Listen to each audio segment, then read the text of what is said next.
Karena itu aku berkata kepadamu, apa?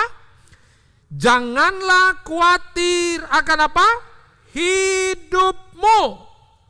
Kata Tuhan, janganlah khawatir pula akan tubuhmu, akan apa yang hendak kamu pakai. Bukankah hidup itu lebih penting daripada makanan, dan tubuh itu lebih penting dari pakaian? Saya kasih tahu Bapak Ibu Saudara, kita ini sebagai orang Kristen, saya setuju bahwa kita ini adalah musafir. Musafir itu merujuk pada sebuah perjalanan ziarah. Hal ini biasanya dengan mengunjungi satu tempat yang mempunyai makna keagamaan, seringkali dengan menempuh jarak yang cukup jauh. Saya coba mengambil pengertian ziarah ini dalam teks pandangan iman Kristen, yaitu di dalam Matius 8 ayat 20. Yesus berkata begini, serigala punya liang dan burung mempunyai sarang, tapi anak manusia tidak mempunyai tempat untuk meletakkan kepalanya. Bapak Ibu Saudara yang terkasih, sebenarnya kalau kita bicara mengenai kita sebagai orang Kristen, seorang berziarah itu artinya melakukan satu perjalanan. Tentu kita punya rumah, kita punya tempat kerja, kita punya rutinitas. Tetapi jiwa dan roh kita itu selalu melakukan yang namanya sebenarnya pencarian.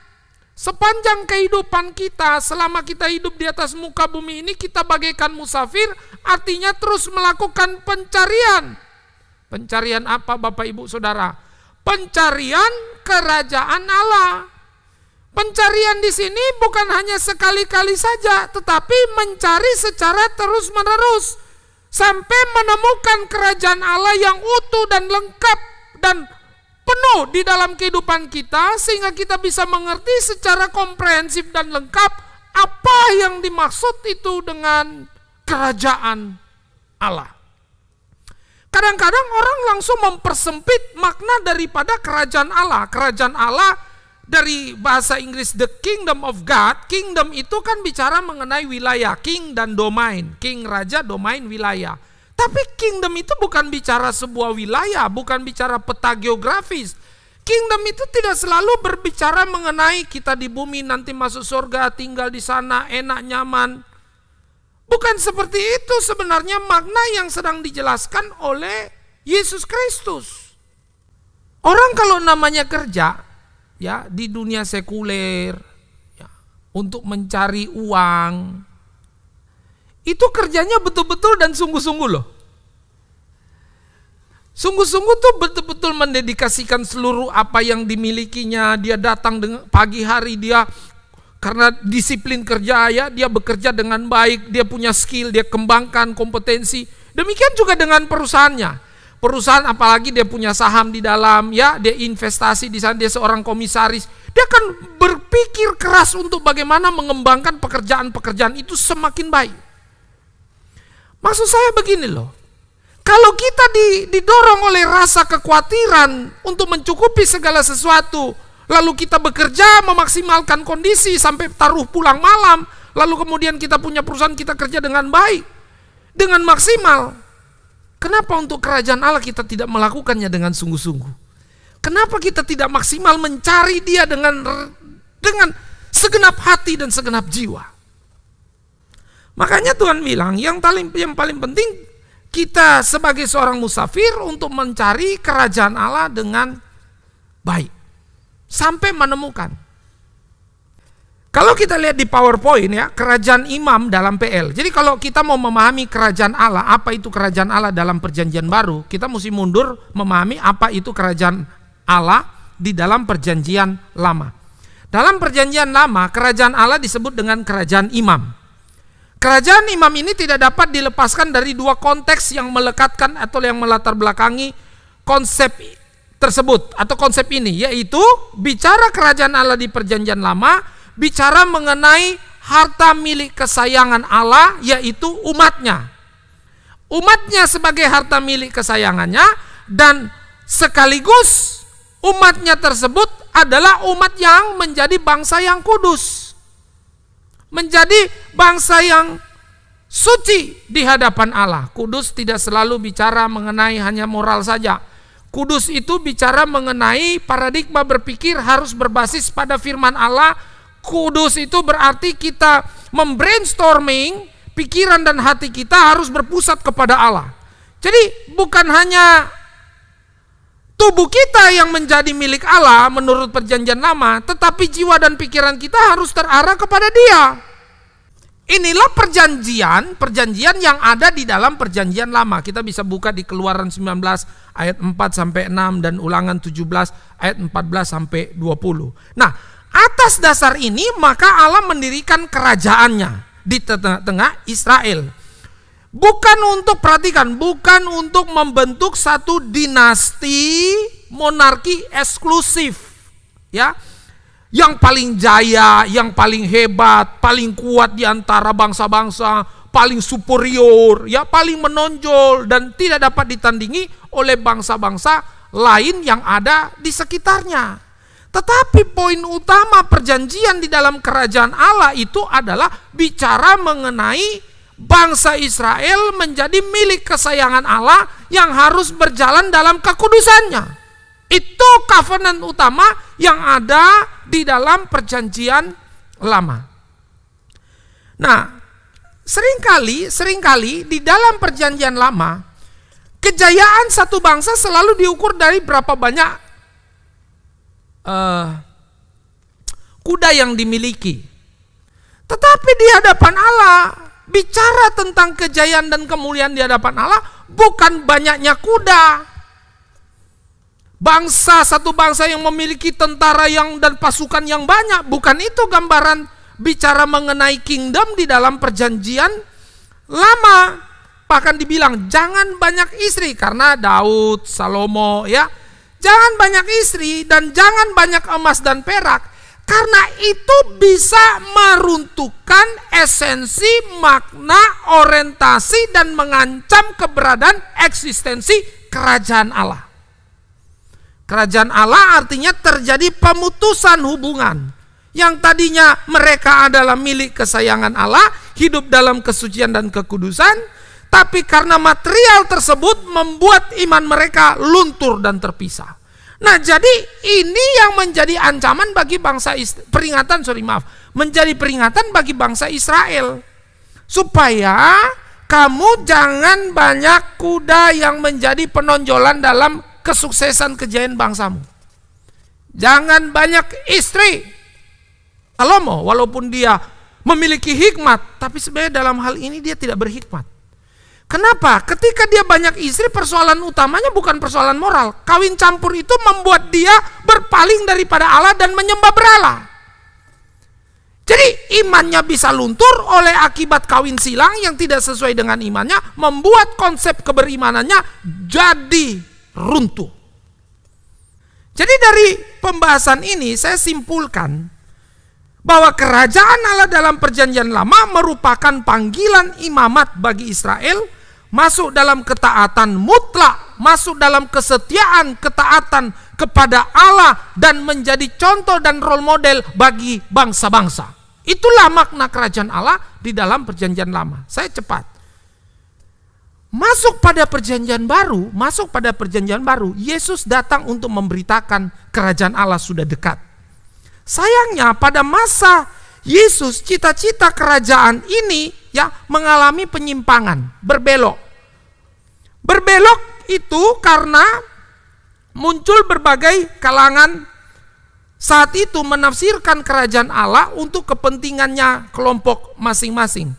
Ada kelompok Eseni, ada kelompok Zelot, dan ada kelompok Herodes. Mereka itu adalah orang-orang Yahudi membentuk seperti partai-partai, memperjuangkan kepentingan mereka dengan politik kotor mereka untuk melegalkan kepentingan-kepentingan kelompok pada saat itu. Termasuk Petrus loh. Waktu Yesus mau ke salib, Petrus cegah Yesus. Saya mau ke Yerusalem, akan menderita, mati dan bangkit pada hari yang ketiga. Petrus cegat. Ketika Petrus cegat, kiranya Allah menjauhkan hal itu daripadamu. Ini menunjukkan bahwa Petrus punya kepentingan untuk memanfaatkan Yesus untuk memperjuangkan kepentingan kelompoknya. Demikian juga dengan Yudas. Yudas itu sebenarnya bergabung menjadi murid-murid bukan sekedar karena Yesus memilih dia memanggil menjadi murid. Ingin mengikut Yesus dengan pengharapan supaya Yesus ini menjadi Mesias politik, melakukan pemberontakan untuk memperjuangkan kepentingan politiknya, kepentingan partai. Yesus bukan datang untuk kepentingan partai. Yesus datang bukan untuk kepentingan satu golongan. Yesus datang bukan untuk kepentingan satu kepentingan politik negara. Kehadiran Yesus itu supaya manusia terhindar dari kebinasaan. Jadi penekanannya kerajaan Allah lebih kepada makna rohani, bro. Kalau kita melihat apa yang dipaparkan oleh Yesus, maka kerajaan Allah tidak bermakna atau tidak pernah berbicara mengenai satu wilayah atau sistem politik atau bicara mengenai birokrasi. Tapi bicara kerajaan Allah, bicara mengenai pembebasan manusia dari hukuman akibat dosa. Bicara mengenai kerajaan Allah, bicara mengenai kekudusan, bicara mengenai kerajaan Allah, bicara mengenai milik Allah, umat pilihan Allah. Itu yang ditekankan. Kerajaan Allah itu bicara mengenai kehidupan sejati anak-anak Allah atau orang percaya. Kerajaan Allah bicara mengenai kuasa yang mampu mentransformasi manusia lewat kasih dan keadilan. Kita bukan atas nama lembaga turun kemudian bakti sosial, bukan, bro. Kerajaan Allah tuh bicara mengenai kita sebagai orang percaya, tanpa label dan simbol-simbol dan lambang-lambang gereja dan makna-makna rohani. Nggak ada itu. Kita turun sebagai orang percaya di lapangan, kemudian menampilkan nilai-nilai ajaran Kristus di dalam sikap, perkataan, perbuatan yang menunjukkan bahwa kehidupan kita ini adalah milik Allah, yang menunjukkan bahwa kehidupan kita itu berbeda dengan orang-orang dunia. Itulah yang dimaksud dengan kehadiran kerajaan Allah. Kalau bicara jadilah kehendakmu di bumi seperti di surga, berarti Tuhan punya ekspektasi, harapannya adalah kita sebagai orang percaya mewujudkan kerajaan Allah lewat sikap kita, lewat perbuatan kita, lewat kehidupan kita yang memancar menjadi berkat bagi sesama. Kalau kita bicara begini Bapak Ibu Saudara, kan ada ayat bilang begini, carilah kerajaan Allah dan kebenarnya, maka semuanya akan ditambahkan kepadamu. Saya tanya Bapak Ibu, siapa yang akan menambahkan setelah Anda menemukan kerajaan Allah?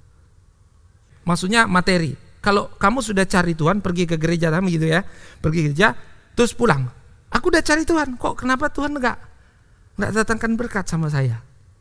Karena orang salah memahami. Begini loh, orang yang mengalami transformasi kerajaan Allah berarti dia mengalami yang namanya pengertian, dia mengerti tujuan hidup, dia mengerti arah yang harus dia lakukan kan. Nah, dari situ dia akan bekerja, dia akan maksimal, dia akan diberkati. Setelah dia maksimal diberkati, dia lihat orang, ini orang sulit, orang susah, bantu. Saya yang diberkati oleh Tuhan, saya ngerti kerajaan Allah, itu ada orang susah, bantu.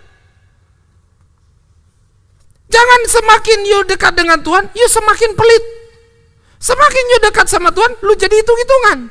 Semakin you dekat sama Tuhan, kok kamu jadi seperti orang yang hanya legalisme ritual, ya, legal secara beribadah, tetapi sikap, perbuatan dan kehidupanmu tidak mencerminkan kasih yang memancar kepada sesama. Sekarang begini, kalau begitu siapa yang akan memberkati dia yang mengalami kerajaan diberkati dan ditambahkan? Tidak mungkin malaikat turun untuk memberkati orang itu. Sudah pasti yang memberkati orang itu adalah orang-orang yang mengalami transformasi, bro. Anda dan saya mengalami transformasi kerajaan Allah, kitalah yang harus jadi berkat buat mereka. Kita yang tahu kebenaran, kitalah yang harus membagi kepada mereka. Tentu tidak selalu bicara mengenai uang. Bicara mengenai tenaga, waktu, kepercayaan, kehidupan. Itu yang kita harus persembahkan di tengah-tengah masyarakat ataupun di tengah-tengah keluarga. Hanya masalahnya begini loh. Orang kan kalau sudah ketemu kerajaan Allah, dia senggol begini, dia gak mudah tersinggung loh. Di tengah keluarga seorang suami, dia akan mengasihi istri, istri akan belajar untuk melayani suaminya dengan baik dan benar. Kalau perlakuan salah satu pasangannya tidak benar, dia akan, imannya gak mudah turbulens, dia imannya gak mudah goyah. Karena dia sudah menemukan kerajaan Allah, dia tahu damai sejahtera, dia tahu sukacita, dia tahu bagaimana mengenai pengharapan di dalam Tuhan. Dia ngerti bahwa dia adalah umat kesayangan Allah. Dia tahu dia adalah milik Tuhan. Dia tahu dia harus hidup kudus. Walaupun imannya mengalami turbulens atau goncangan, suami yang galak begitu, tapi dia tetap bersandar dan menaruh pengharapan sama Tuhan. Inilah ciri umat kesayangan Allah. Berarti dia sudah menemukan kerajaan Allah dan bagaimana menampilkan di tengah-tengah kehidupan bermasyarakat dan tengah-tengah rumah tangga. Yang jadi masalahnya sekarang, selama ini kita tidak pernah menemukan kerajaan Allah. Belum menemukan. Jangan berarti Anda mengklaim bahwa ke gereja, Anda ibadah, Anda sudah menemukan kerajaan Allah. Yang jadi penghambat utama orang tidak menemukan kerajaan Allah, persoalannya di mana Pak? Bu, ayo. Yang menjadi masalahnya adalah karena dia masih terikat dengan mamon. Mamon itu lawan beratnya Tuhan. Ayat firman Tuhan, tidak mungkin kamu menempatkan dua tuan di dalam dirimu. Kamu harus bunuh salah satu. Kamu bunuh Allah atau bunuh mamon. Kalau kamu menghidupkan Allah di dalam hidupmu, kamu harus bunuh mamon. Selama kamu tidak matikan mamon, keterikatanmu berorientasi pada mamon saja, hidupmu hanya uang, Anda tidak pernah akan menemukan kerajaan Allah yang sejati. Anda tidak akan pernah memaknai kerajaan Allah yang sejati. Saya pun ngomong berbusa-busa begini, belum tentu Anda bisa mengerti. Kalau Anda tidak memahami kerajaan Allah, kita tidak nyambung ngomongnya. Saya nasihat firman menguap semua itu firman, Pak. Kenapa? Karena dia pikir bahwa bagi saya adalah mencari uang. Bukan saya bilang anti uang ya, bukan uang tidak penting. Tapi kalau sudah punya rumah, punya apartemen, punya deposit uang yang, ini kan persoalan kekhawatiran yang berlebihan, yang menghantui dirinya, sehingga membuat dia menjadi sindrom, dan akhirnya dia tidak pernah memikirkan kerajaan Allah. Tapi Pak, kan saya ke gereja, hari ini pun saya ibadah Pak. Saya mau kasih tahu ya. Orang Kristen banyak beribadah pun hanya memanfaatkan Tuhan untuk mencari kepentingan mamon. Jadi kerajaan Allah dimanfaatkan untuk supaya bagaimana hidupnya itu dipenuhi dengan persoalan makan dan minum. Kamu tidak akan pernah menemukan kerajaan Allah. You akan gagal fokus. Pikiranmu akan jadi bias. Kalau kamu menyembah, kamu cuma ingat, aduh Pak Jero, aduh saya mau desain interiornya gimana tuh rumah. You cuma mau mikir bagaimana, aduh kapan selesai cicilan ya, soalnya saya mau cicil lagi ini barang. You tidak akan pernah menemukan kerajaan Allah. Orang-orang seperti ini tidak akan pernah serius dengan Tuhan. Kalaupun dia duduk dalam jabatan struktural sebagai seorang hamba Tuhan di dalam melayani pekerjaan Tuhan, dia akan berpikir yang namanya kerajaan Allah artinya bagaimana mengumpulkan jiwa-jiwa sebanyak mungkin. Saya tidak peduli itu jemaat orang, ambil. Pokoknya wah banyak. Dan harus menekankan yang namanya berbagai persembahan. Persembahan banyak supaya engkau diberikan. Kita kan tidak pernah tahu agenda pribadinya orang. Kita tidak pernah mengerti misi terselubung setiap orang. Tetapi kerajaan Allah di dalam dirinya harus diuji. Karena kenapa? Pencarian kerajaan Allah tidak pernah akan selesai. Kita bagaikan musafir yang berjalan terus dalam kehidupan, dalam pimpinan Tuhan setiap hari sampai kita menutup mata. Kita tidak akan pernah puas. Kita akan terus mencari, memaknai terus arti yang dimaksud dengan yang namanya bicara mengenai kerajaan Allah. Jadi pesan terakhir, janganlah engkau khawatir. Kalau selama engkau khawatir terus dalam hidupmu, engkau tidak akan pernah menemukan arti kerajaan Allah. Kerajaan Allah bukan bicara status, kerajaan Allah bukan bicara penguasaan wilayah. Kerajaan Allah bicara makna kita milik kesayangan Allah berjalan dalam kekudusannya. Dalam kehidupan kita yang tidak akan pernah berakhir. Seperti musafir yang berjalan terus di tengah padang gurun. Yang terus menjaga kehidupan kita dari kesucian, dari firman yang terus kita belajar dan menjalani. Bertumbuh dewasa dalam Tuhan sampai Tuhan datang menjemput kita. Inilah makna kerajaan Allah itu. Inilah yang harus kita cari setiap hari. Jangan cuma persoalan kerja, kita kerja sungguh-sungguh, tapi soal kerajaan Allah kita malas. Berarti kalau kita malas, kita belum memaknai sungguh-sungguh. Kita tidak pernah menyadari betapa pentingnya mutiara kerajaan Allah itu. Amin. Firman Tuhan.